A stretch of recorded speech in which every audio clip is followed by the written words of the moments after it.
کہ میں گیا ہوا تھا حالات کا جائزہ لینے کے لیے, اور انی وجدت امرأۃ, ایک ملکہ ہے, ملکہ سبا, میں نے دیکھا کہ پوری ایک ریاست ہے, پوری ایک حکومت ہے, اور اس میں ایک عورت بادشاہ ہے, اور وہ پوری قوم بادشاہ سمیت, ملکہ سمیت سورج کی عبادت کرتے ہیں, اور آپ کو پتہ ہی کوئی نہیں.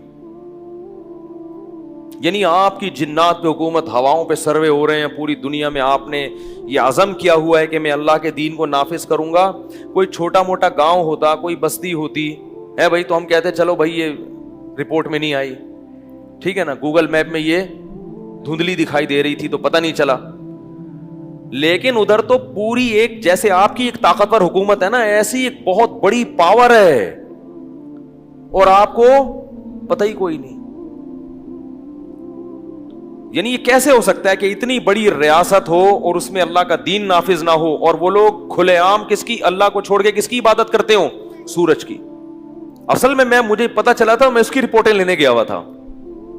اور پھر ہدہد نے, دیکھو پرندوں کو بھی اللہ نے اتنی عقل دی ہے کہ حیرت ہوتی ہے کہ جو رب دن اور رات کے نظام کو چلانے والا ہے, اندھیروں میں اجالے نکالنے والا ہے, اس کو چھوڑ کر کس کو, جو سورج کو چلانے والا ہے نا, سورج کو سجدہ کر رہے ہیں, سورج کو بنانے والے کو سجدہ نہیں کر رہے. کیسے بے عقلے ہیں. ہدہد رپورٹ پیش کر رہا ہے, سلمان علیہ السلام کر مجھے بھی. تو ہدہد اگر بت پرستوں کو دیکھ لیتا تو اور حیران ہوتا کہ سورج پھر بھی کوئی کچھ پاور تو ہے نا, ان پتھروں کے بنے ہوئے بتوں میں تو یہ پرندے دیکھ کے ہنستے ہوں گے کہ یار یہ تو بالکل ہی فارغ ہیں کہ اپنی ہاتھ سے بنا کے اسی کو پوج رہے. اور یہ بھی کہنے لگا کہ میں نے ایسی ملکہ دیکھی ہے کہ اس کا بہت شاندار تخت ہے. پہلے زمانے میں بادشاہ کے تخت سے اندازہ ہوتا تھا کہ یہ معاشی لحاظ سے اور عسکری لحاظ سے کتنے مضبوط ہیں. سمجھ رہے ہو کہ نہیں سمجھ رہے؟ تخت میں ہیرے جواہرات اور اتنا کچھ لگا ہوتا تھا جس سے پاور اور طاقت کا اندازہ. تو ہدہد نے کہا بہت زبردست عرش ہے اس کے پاس, تخت بڑا شاندار خاندانی, اور عورت حکومت کر رہی ہے. سلیمان علیہ السلام نے کہا کہ ننظر, ہم دیکھتے ہیں کہ تو بہانے تو نہیں کر رہا غیر حاضری کے. اصدقت ام کنت من الکاذبین. اس سے بھی پتہ چلتا ہے کہ سلیمان علیہ السلام عالم الغیب.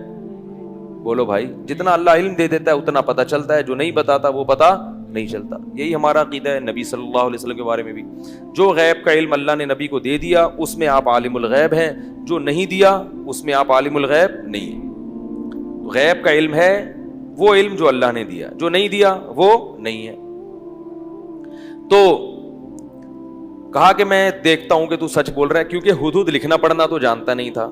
انہوں نے کہا میں خط دے رہا ہوں, وہ خط لے کے جانا اور اس کا جواب لے کے آنا. ان کو پتا تھا اگر کچھ نہیں ہوگا تو کیا کرے گا, وہ گھماتا رہے گا خط کے, کیا نہ پڑھ سکے گا نہ اس کا جواب لکھ سکے گا.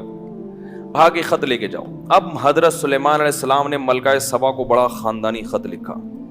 جب آپ کے پاس پاور ہوتی ہے نا, طاقت, تو پھر آپ بات کرنے کا اسٹائل آپ کا وہی اسٹائل ہوتا ہے. جب کمزور ہوتے ہیں تو پھر یس سر جی سر کرتے ہیں آپ. سلیمان علیہ السلام بہت طاقتور تھے, ملکہ سبا بھی طاقتور تھی لیکن یہ بھی تھے. تو سلیمان علیہ السلام نے اس کو, ملکہ سبا کو جو پیغام بھیجا, لا تعلوا علیہ. کیسا انداز تھا دیکھو یار. انہ من سلیمان, یہ خط سلیمان کی طرف سے ہے. وَإِنَّهُ, اور اس کا مضمون کیا ہے, بسم اللہ الرحمن الرحیم, اس اللہ کے نام سے جو بڑا مہربان اور نہایت رحم کرنے والا ہے. اس میں بتا دیا کہ ہم رب کس کو مانتے